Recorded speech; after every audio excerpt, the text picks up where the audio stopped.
ওই কবরের মধ্যে যদি আমাকে দেওয়া হয়, ডান পাশের মাটি এত জোরে চাপ দিবে, পাঁজরের হাড্ডিগুলা চূর্ণ বিচূর্ণ হয়ে যাবে। এবাজান, এই শাস্তি কি সহ্য করতে পারবি? ওরে যুবক ভাই, কেমনে গুনাহ করো, এখনো সময় আছে। অন্তরের ভিতরে আবার মাওলার প্রেম ঢুকাও। মাওলার ভয়ে দেখো চোখ দিয়া পানি আসেনি রে বাজার। ওই সময় বেঈমান বেনামাজি সুদখোর জিনাকার তাকাইয়া তাকাইয়া দেখবে কবরের ভিতরে 70 থেকে 99টা সাপ ঢুকিয়ে গেছে। ওই সাপগুলো পা থেকে গলা পর্যন্ত পেঁচায়া এত জোরে চাপ মারবে, হাড্ডিগুলো কড়কড় করিয়া ভাঙ্গিয়া যাবে।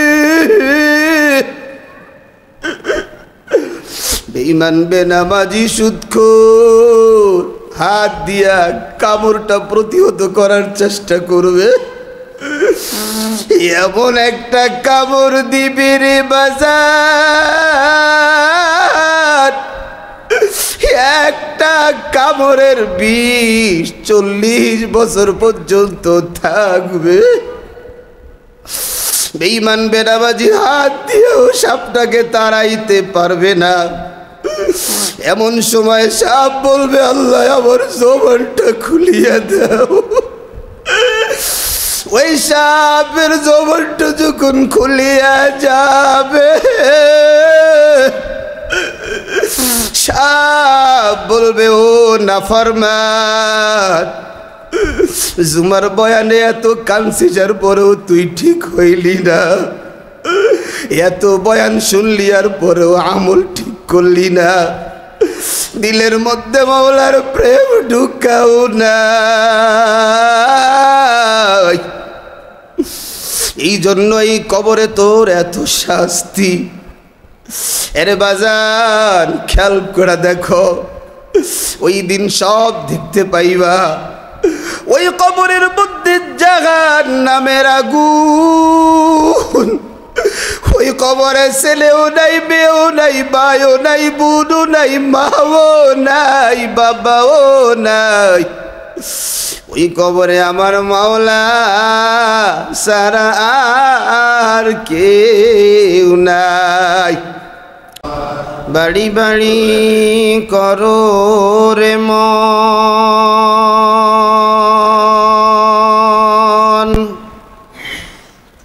এই বাড়ি তো তোমার নয়,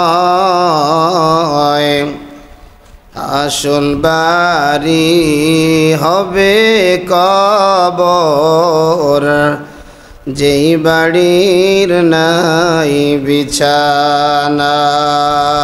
আল্লাহুম্মা সাল্লি আলা সাইয়্যিদিনা মাওলানা মুহাম্মদ ওয়া আলা আলি সাইয়্যিদিনা মাওলানা মুহাম্মদ। আল্লাহুম্মা সাল্লি আলা সাইয়্যিদিনা মাওলানা মুহাম্মদ ওয়া আলা আলি সাইয়্যিদিনা মাওলানা মুহাম্মদ। বালাগাল উলা বিকামালিহি كشف الدجى بجماله حسنت جميع خصاله صلوا عليه